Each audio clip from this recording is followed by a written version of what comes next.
What's up, squad? It's your squid.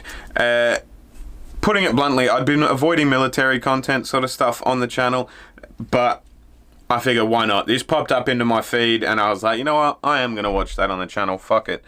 First Medal of Honor ever recorded. Let's just get straight into it. Chapman, a U.S. Air Force combat controller, and the SEALs are attempting to rescue their lost teammate. Okay. You'll watch Chapman's heroic actions as he saves the lives of his entire SEAL team and then another 18 members of a quick reaction force, earning America's highest award, the Medal of Honor. Alright.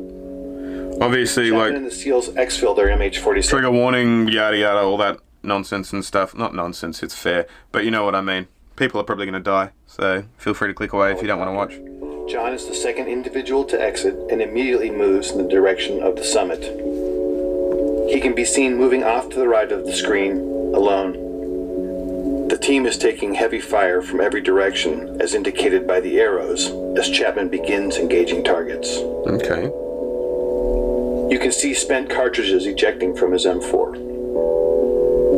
Chapman then begins closing with the enemy, forcing his way upslope in knee and thigh-deep snow. Jeez, alright. He is constantly under fire as he does this. Chapman's team leader begins to close on Chapman, following his trail through the snow.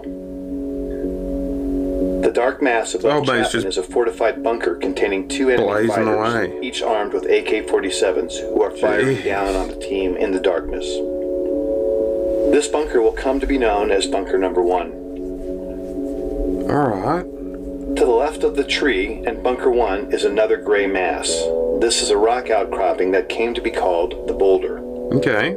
Between Bunker 1 and this boulder can be seen the body of slain SEAL Neil Roberts, the man Chapman and the others are attempting to recover.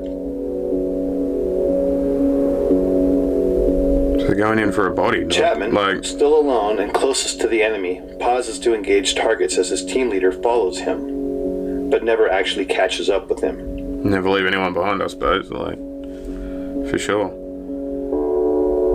Chapman, who knows? On his own, now makes the decision to charge directly into the enemy bunker, despite withering point-blank fire. Chapman, now literally on top of the enemy, engages the two combatants and kills them, saving the lives of the remaining SEALs.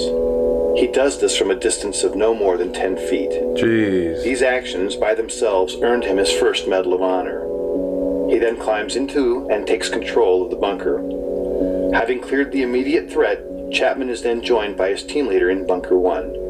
What hell? You can then see Chapman and his team leader engaging the next bunker. That's some Wolverine shit, right? Which is situated to the left edge of the screen.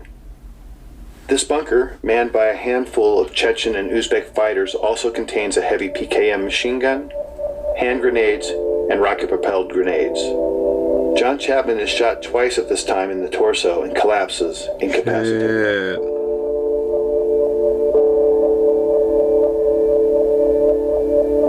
That's rough. You are now looking at a new angle, and at the left of the screen can be seen the two-man fire team and team leader on top of the boulder. Just below it is Bunker 1 with the mortally wounded Chapman. One SEAL can be seen firing his modified M60 machine gun from the hip into Bunker 2 on the right side of the screen until he is struck by grenade shrapnel and tumbles 10 feet off the top of the boulder, collapsing at the feet of his team leader, thus setting off a chain of events that would lead to the SEALs abandoning Chapman on the summit. Fuck. The wounded SEAL and the team leader can be seen conferring about his injuries. Moments later, the SEALs decide to retreat from the summit because their position is untenable in the face of continued massive enemy firepower. They can be seen moving toward the right side of the screen and passing the body of Neil Roberts. Unfortunately, the SEALs do not pass John Chapman, who is above them and inside Bunker 1.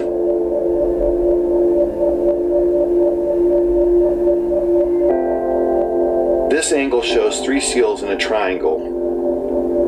The larger black heat signature is a smoke grenade. Just to its left is a donkey and dead Al-Qaeda fighter killed by Chapman. The steepness of the mountain can be seen as the SEALs begin to slide down the near sheer face.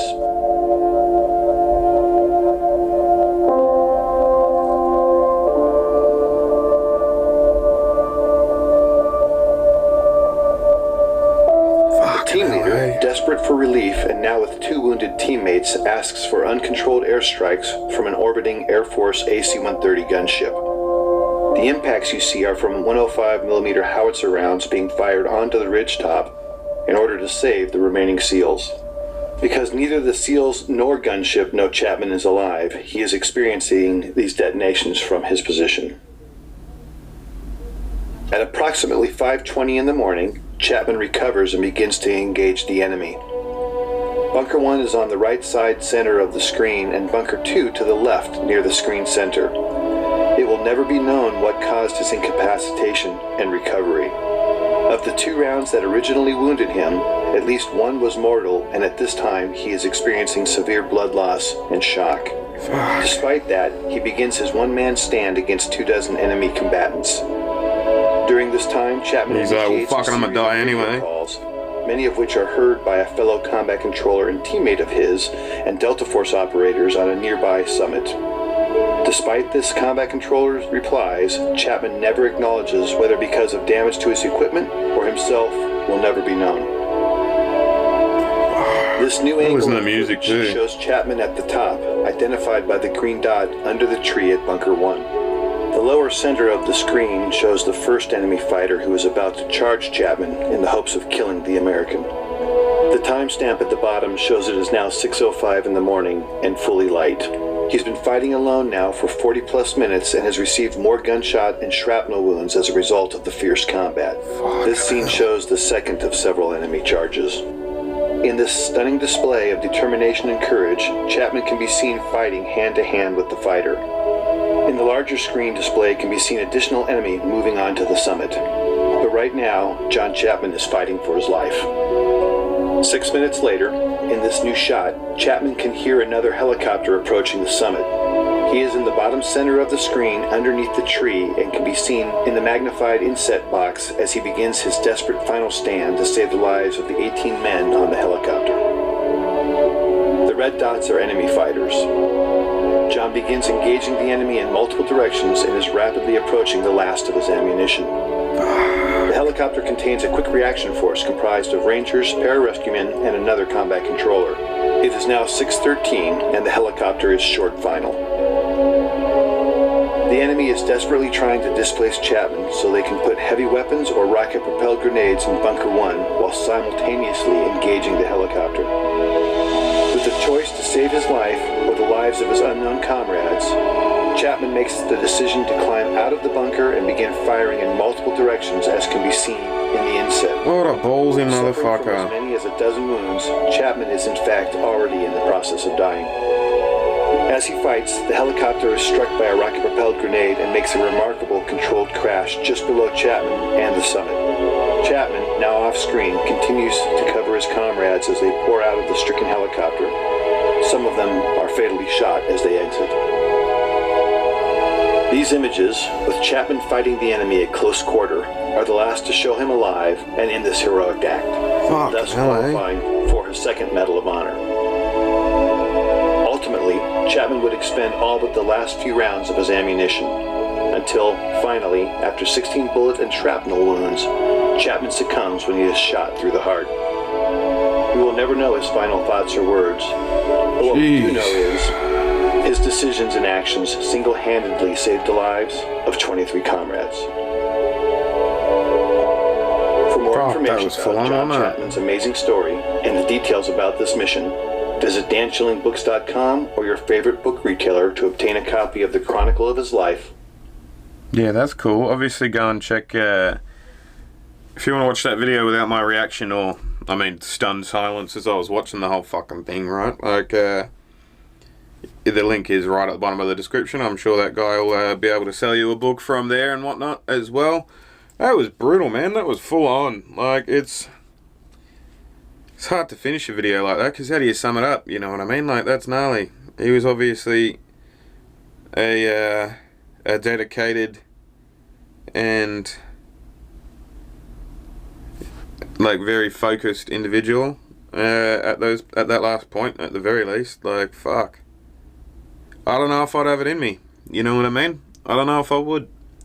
But anyway, how does that video make you feel? Where does your brain lead to? Let me know in the comments section.